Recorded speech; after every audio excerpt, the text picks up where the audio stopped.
Hey guys, what is up and welcome back to another episode of Phoenix Wright Ace Attorney. In the last episode, we cross-examined Emma and some stuff happened. Honestly, it's been a while since I played, and so I'm not exactly sure what happened last time.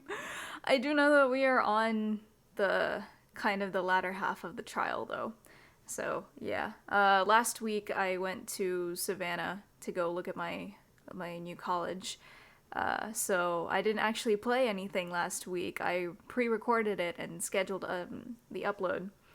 And also, funny story, when I got back, I updated my Mac to the new Big Sur update.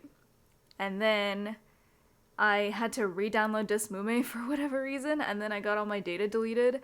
So I tried like speedrunning it until my friend helped me get the like completed save file, so I only had to speedrun Rise from the Ashes one more time.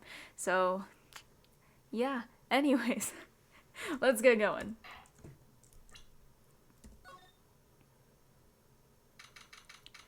Anyways, for February 25th, 1206, District Court Defendant, Lobby number 2. Sorry, Edgeworth.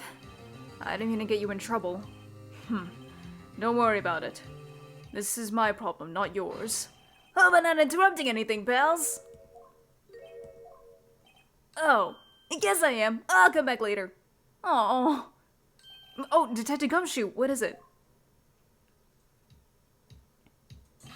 You got a lot of nerve, pal, making a detective run all around while on duty. And to top it off, you call me here. I've seen happier people at funerals.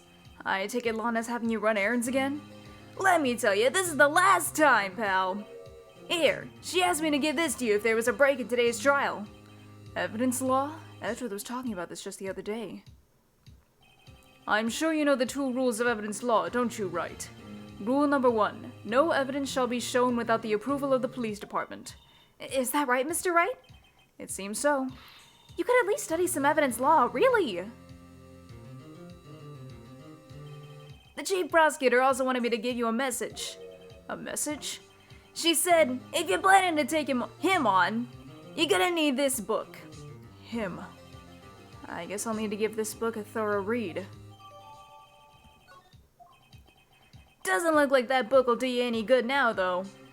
All that's left now is the chief prosecutor's sentence. That's where you're wrong, detective. Huh? Haven't you figured it out yet? Why I'm still sitting in that prosecutor's seat, despite all these allegations being thrown at me? Mr. Edgeworth! The real trial today hasn't begun yet. What? What else is there left to do? Your credibility has been all but ruined with this forged evidence you were unaware of. Emma Skye found that she unwittingly caused a man's death, and now you're telling me you want to do more? You've got to be kidding me, pal! You're missing the point, Detective. Lana didn't murder Detective Goodman. She merely stuck a knife into his dead body. That means the real killer is still out there. What? And we're going to expose him, no matter what it takes. This case has hurt too many people. It's time to bring it to an end. February 25th, 1252, District Court, Courtroom number 9. I was about to say courtroom number 2 again. The court will now reconvene for the trial of Miss Lana Skye. Mr. Edgeworth. Yes, Your Honor? The inquiry committee is planning to impose harsh penalties for your actions. Thank you for the news, Your Honor. Yes, well, normally this is where the prosecution calls for the witness, but, this isn't easy to say. You see, there is some concern that Mr. Edgeworth may have, struck a bargain. You think I may have manipulated the witnesses? Oh, I didn't say that. It's just, you see, everyone has been talking and... Very well, Your Honor. I have a solution. A solution? That being the case, the prosecution will allow the defense to call forth all further witnesses. What? But there's never been a case example. Undeniably, this is an unusual arrangement, but a very effective one. It would prove that I haven't struck any deals with the witnesses. Well, Mr. Wright, what do you say? Unbelievable. Edgeworth has found a way to continue the trial. Very well. The defense accepts the prosecution proposal. Blah, blah, blah, blah, blah. Then it's settled. The, defense may now call forth the next witness. Mr. Wright. You do realize this is your last chance. If you call the wrong witness, this trial is as good as over. The defense calls... The time's finally come to bring out the real murderer. Gant.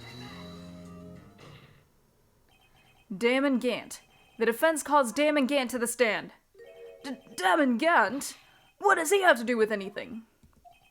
As the defendant's partner 2 years ago, Mr. Gant has first-hand knowledge of the crime. I feel we should hear what he has to say about it. As luck would have it, he should still be in the courthouse.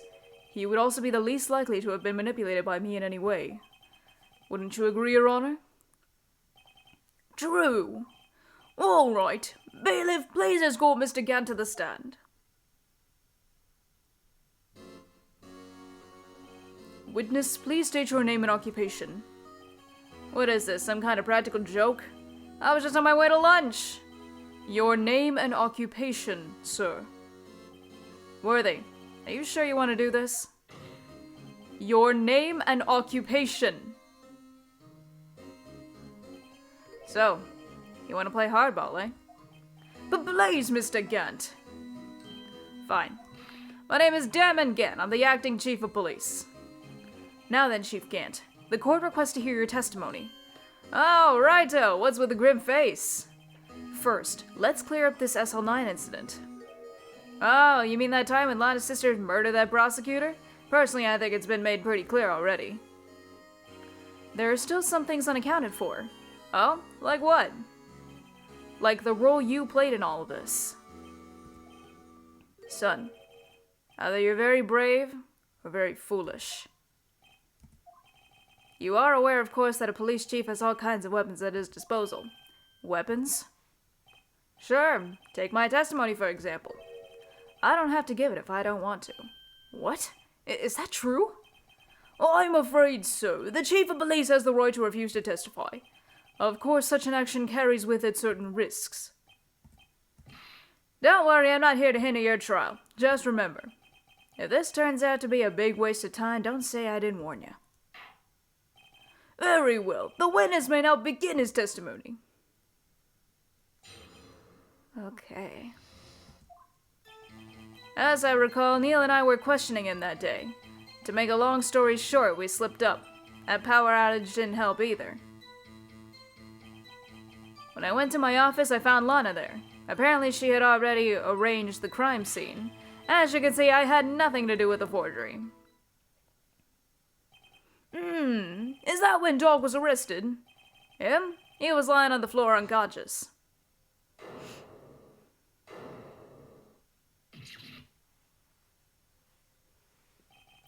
When Emma sent Neil flying, it seems Dark bumped his head. I see. Everything seems pretty clear-cut. If the police chief has the right to refuse to testify, then I better hit him hard and fast. Okay.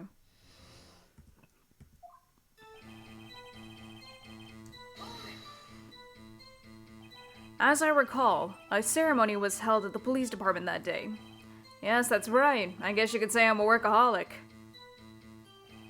After winning his award, Neil Marshall was all fired up too. That's probably what spooked Dark and made him run away like that. Was the defendant Lana Skye also present in the room? I don't quite remember. At the very least, she wasn't there when Dark ran for it.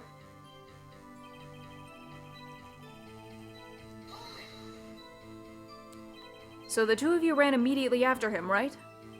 That's right, but Dark made it to the elevator first, so Neil and I split up. He went upstairs and I went downstairs. I guess you could say he got lucky. What's this about a power outage? Oh, that.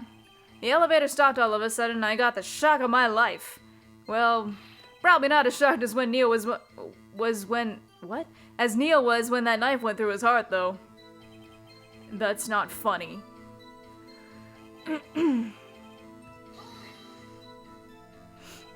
Could you tell us what you saw? It was a shocking sight. Neil and that serial killer were lying in a heap on the floor, all tangled together. Dark was also lying collapsed on the floor? Yes, apparently he hit his head and was knocked out. Next to them were those two poor girls, Lana and Emma. Lana was cradling Emma in her arms. Looking back at it now, she must have already known what her sister had done.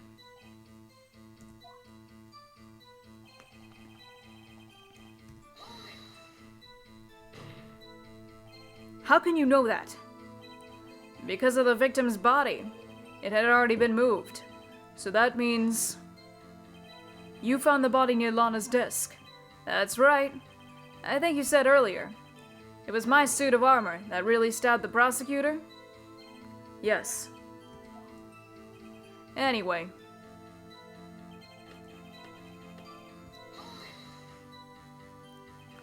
So you're saying that the forgery had already taken place by the time you arrived at your office? That's exactly what I'm saying. I can understand how Lana must have felt, but moving a body and hiding evidence are inexcusable no matter what the circumstances. Is that how it really went down? Staring at the witness won't do you any good, Mr. Wright. If you're going to stare at anything, you'd better off staring at the court record. Worthy, always the smooth talker. But which piece of evidence ties Gant to the forgery? Lana did admit to forging evidence, but that can't be the whole truth. Somehow, I've got to link Gant to the incident.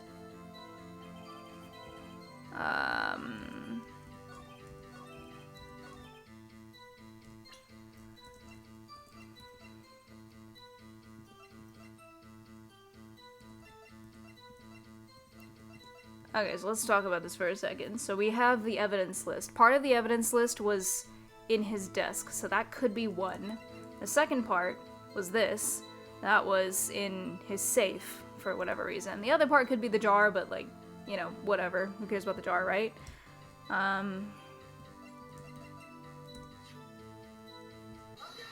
Let's go. You claim you had nothing to do with the forgery. But I'm afraid that is a claim you cannot back up. Explain yourself. Several pieces of evidence were found in your office. Take this list, for example. That's the list Emma Sky drew her picture on. This was discovered in your desk. Not only that, but a piece of this jar that was sitting in your office was found inside your safe. It was found where? You see, Chief Gant, these articles of evidence uncovered in your office are both concrete proof that you have also played a part in a legal investigation. Chief Gant, what's the meaning of this? Oh, here's a defense attorney who may even rival Worthy. So you admit to it then, that you were involved in the forgery. Oh, me? Or do you mean you? Me? Why would I have anything to do with that? Well, you were the one who snuck into my office when you found this evidence. Prosecutors aren't the only ones capable of forging evidence, you know. Defense attorneys can do so too. Isn't that right, Righto? However, Detective Gumshoe was present during the investigation. Worthy, my boy. Not even detectives are exempt from the law. Rest assured, Gumshoe will receive his due punishment. What? If Detective Gumshoe's salary drops any further, he'll end up paying to work. Yes, well, in light of the detective's presence, please give us your testimony regarding these pieces of evidence found in your office, and their relation to the forgery took place at the crime scene. My, kids these days no longer know how to put two and two together.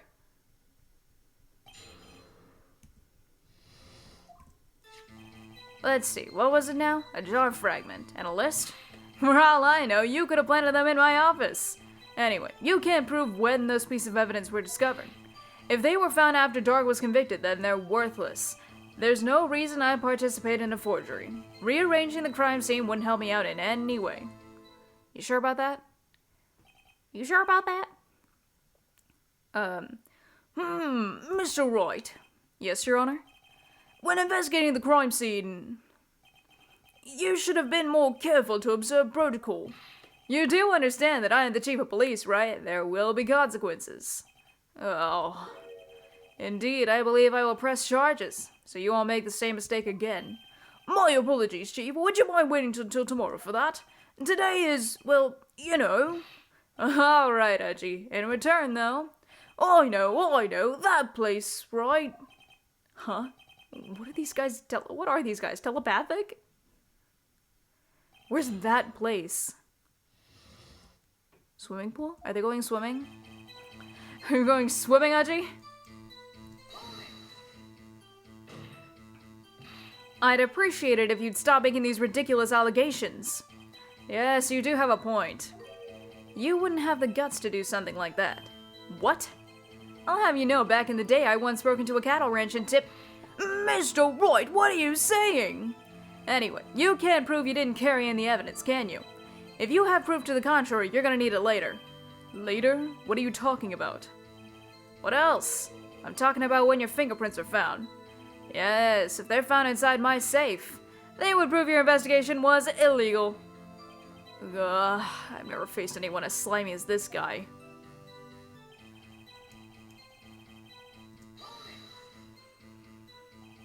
What do you mean by that? This is all purely hypothetical, of course. But suppose I did place those items in my safe. Such an act wouldn't necessarily constitute forgery.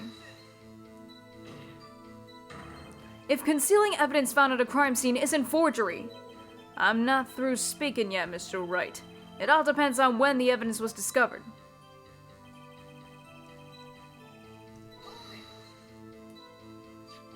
Are you saying this jar fragment wasn't discovered in the initial investigation? It would appear not. After all, it wasn't listed in the evidence list. For all we know, it could have been suddenly materialized the day after Dark was sentenced. Oh, and wouldn't that be convenient? Right. The Chief is talking about a possibility. So long as you can't rule that out, your remarks, however clever they may be, will only succeed in wasting time. Tell me something I don't know. Come now, Mr. Wright, think about it. I feel like there would be, but how can you look me in the eye and say that? Because I'm innocent. Remember? Who was it that murdered Neil? I'm not sure I care for the word murder here, but in the end, the person responsible for Mr. Marshall's unfortunate demise was Emma Skye. Well, now do you see?